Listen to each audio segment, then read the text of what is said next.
அனைவருக்கும் மீண்டும் ஒரு முறை தமிழக இணைய மாநாட்டினுடைய மாலை வணக்கத்தினை உரித்தாக்கிக் கொண்டு இதோ கோவிந்தசாமி அரங்கினுடைய இரண்டாவது அமர்வு கணினி மொழியியல் என்ற அரங்கு கணினி மொழியியல் என்ற தலைப்பில் முனைவர் கணேசன் ஐயா மாரப்ப கணேசன் ஐயா அவர்களுடைய தலைமையை கொண்டு இதோ இப்ப ஆரம்பமாக இருக்கிறது.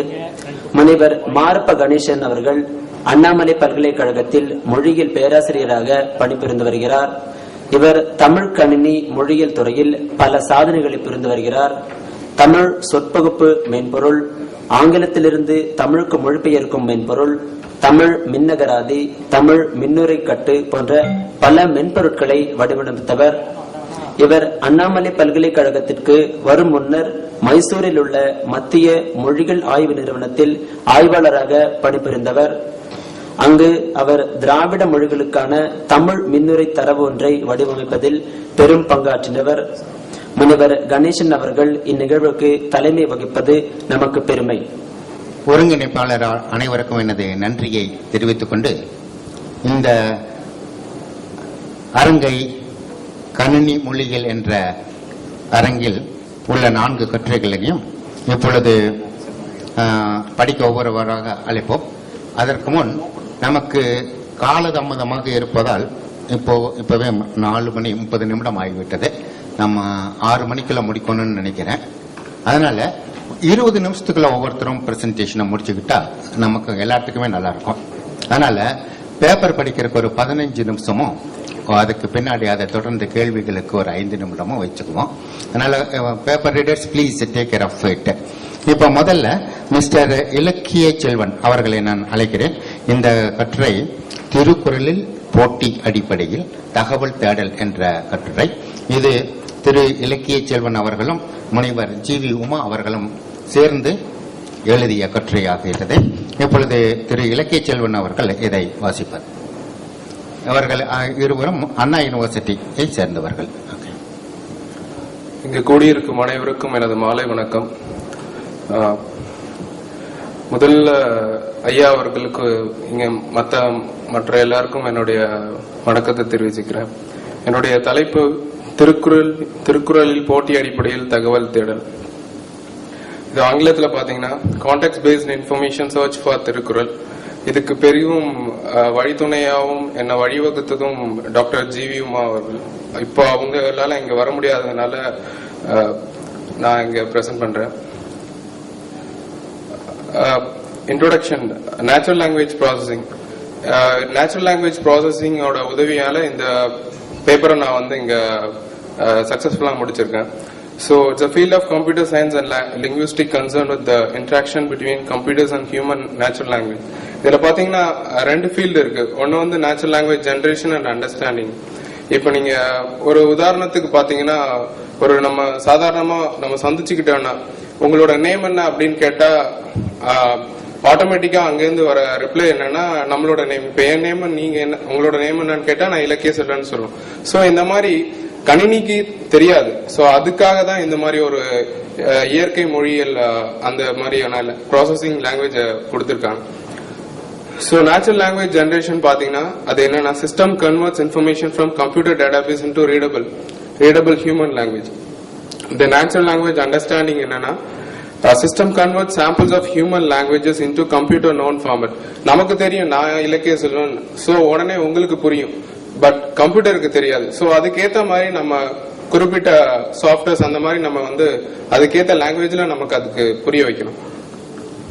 தென் இன்ஃபர்மேஷன் சர்ச். என்னோட தகவல் தேடல் பாத்தீங்கன்னா மெயினா கான்டெக்ஸ்ட் பேஸ்ட், அதாவது கான்செப்ட். இப்போ நான் பேசுறேன் அப்படின்னா இந்த மேடையில இலக்கிய செல்வன்றவங்க இந்த தலைப்புல பேசிட்டு இருக்காங்க.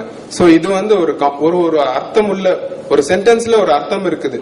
சோ அந்த மாதிரி ஒரு எண்ணற்ற சென்டென்ஸோ இல்ல வரிகளோ நம்ம கொடுத்தோம்னா அதுல இருக்கிற முக்கிய கருத்தை மட்டும் எடுத்துக்கிட்டு இதுக்கு ஏத்த மாதிரியான எங்கெங்கெல்லாம் வள்ளுவ பெருந்தகை அத்தனை குறள்களையும் கொடுத்திருக்காருன்றது போட்டி அடிப்படையில ரேங்கிங் ப்ரியாரிட்டியில இது இந்த என்னோட பேப்பர் சொல்லும்.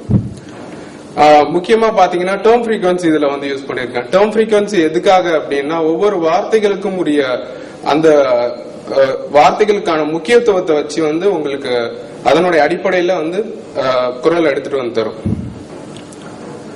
அண்ட் டேர்ம் ஃப்ரீக்வன்சினா இட்ஸ் பேசிக்கலி TF ன்னு சொல்லியிருக்கான். TF weight is a weight often used in information retrieval. So ஒரு தகவலை வந்து ஒரு இடத்துல இருந்து எடுத்துட்டு வந்து இன்னொரு இடத்துக்கு வந்து நல்லபடியா சேர்க்கறதுக்கும் அதை மற்றவங்களுக்கு புரிய வைக்கிறதுக்கும் இந்த டேர்ம் ஃப்ரீக்வன்சி நான் யூஸ் பண்ணியிருக்கேன்.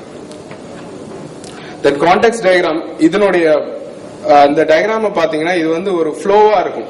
இப்ப யூசருக்கு நான் வந்து இப்ப ஃபார் எக்ஸாம்பிள் நீங்களே வந்து ஒரு சென்டென்ஸை வந்து பதிவு பண்றீங்கன்னா அந்த பதிவுகளை வந்து இன்ஃபர்மேஷன் சர்ச் மூலியமா, தகவல் தேடல் மூலியமா எந்த கூறுகளை எது வந்து நமக்கு தேவை, எந்த குரல் நமக்கு தேவை அப்படின்றத யூசருக்கு திருப்பியும் எந்த யூசர் வந்து கேட்டாங்களோ அந்த யூசருக்கே திருப்பி கொடுக்கறதுக்காக இந்த டயக்ராம்ல நான் சொல்லியிருக்கேன். தென் சிஸ்டம் ஆர்கிடெக்சர் பாத்தீங்கன்னா இதுல வந்து இப்போ யூசர் வந்து ஒரு பேராகிராஃப் டைப் பண்றாரு, அது வந்து with help of morphological text analyser மூலியமா ஒரு செக்மெண்டா பிரிச்சு ஒரு பேராகிராஃப ஒரு வேர்ட் பை வேர்டா ஒரு சென்டென்ஸா முதல்ல பிரிச்சுட்டு அப்புறம் அதனுடைய வேர்டை பிரிச்சுட்டு அந்த வேர்டுக்குள்ளார எதெல்லாம் ஸ்டாப் வேர்ட்ஸ், தேவையில்லாத வார்த்தைகள், அது இது இவன் அவன் அந்த மாதிரி வார்த்தைகளை எடுத்துட்டு அது இல்லாம அது கூட இருக்க மார்ஃபாலஜிக்கல் டேர்ம்ஸையும் காமன் மார்ஃபாலஜிக்கல் டேர்ம்ஸையும் ரிமூவ் பண்ணும்.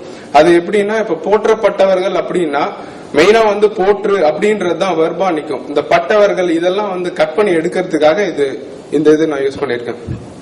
ஆனோமாஸ்டிக்கான்னா ஒன்னும் இல்ல, ப்ராப்பர் நவுன், அதாவது ஒரு கலெக்ஷன் ஆஃப் ப்ராப்பர் நவுன்ஸ், அதாவது பிளேஸா இருக்கலாம், இல்ல ஒரு பர்சனா இருக்கலாம், இல்ல ஒரு திங்ஸா இருக்கலாம், இது எல்லாத்தையும் ஒட்டுமொத்த இதுவா கலஞ்சியமா கொடுக்கறதுக்காக. அண்ட் இதெல்லாம் முடிச்சிட்ட பிறகு ஒவ்வொரு வார்த்தைகளா வந்து இந்த வார்த்தைகள் வந்து முக்கியத்துவம் வாய்ந்தது அப்படின்னு ஐடென்டிஃபை பண்ணிட்ட பிறகு இதை எடுத்துட்டு போய் ஒரு டேட்டா பேஸ்ல வந்து நான் ஒரு டிக்ஷனரி கிரியேட் பண்ணிருக்கேன். ஒரு அகராதி நானே சொந்தமா உருவாக்கி இருக்கேன். அதுல எப்படின்னா கிட்டத்தட்ட 1192 வார்த்தைகளை வந்து நான் அதுல பதிவு பண்ணிருக்கேன். ஏன்னா அதுக்கு மேல வந்து என்னால சர்ச் பண்ண முடியல குறிப்பிட்ட காலகட்டத்துல.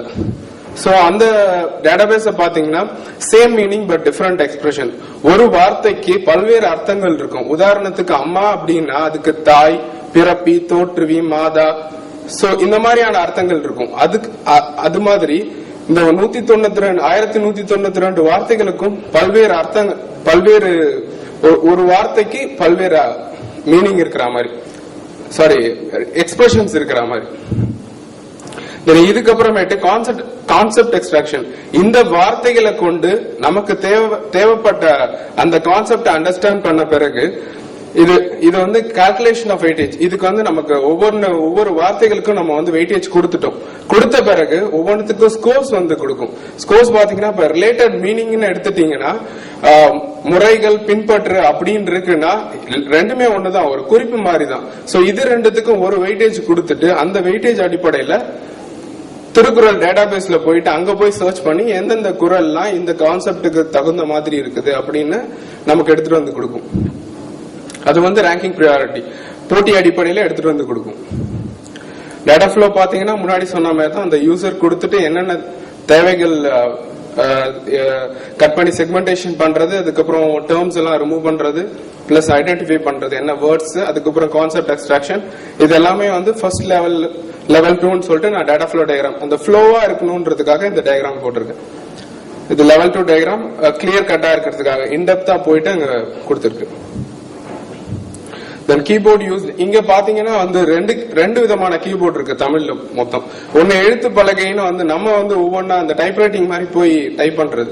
இன்னொன்னு பாத்தீங்கன்னா ஃபோனடிக் கீபோர்ட். ஃபோனடிக் கீபோர்ட்னா எப்படின்னா with help of Google transliteration மூலமா ஒரு வார்த்தைகள் நாங்கள் அப்படின்னா NANGAL அப்படின்னு அடிச்சீங்கன்னா நாங்கள் அப்படின்றது வந்து ஸ்பேஸ் அடிச்சோடனே தமிழா ஒரு மொழி மாற்றத்துக்காக நான் இதை வந்து இங்க யூஸ் பண்ணிருக்கேன். ஏன்னா ஒரு வார்த்தைகளோ இல்ல ஒரு சென்டென்ஸா நம்ம கொடுக்கும் போது ஒவ்வொரு வார்த்தைகளா போய் தேட முடியாது. ஏன்னா நம்ம வந்து கர்சர் வச்சு யூஸ் பண்ணுவோம், இல்ல மவுஸை வச்சு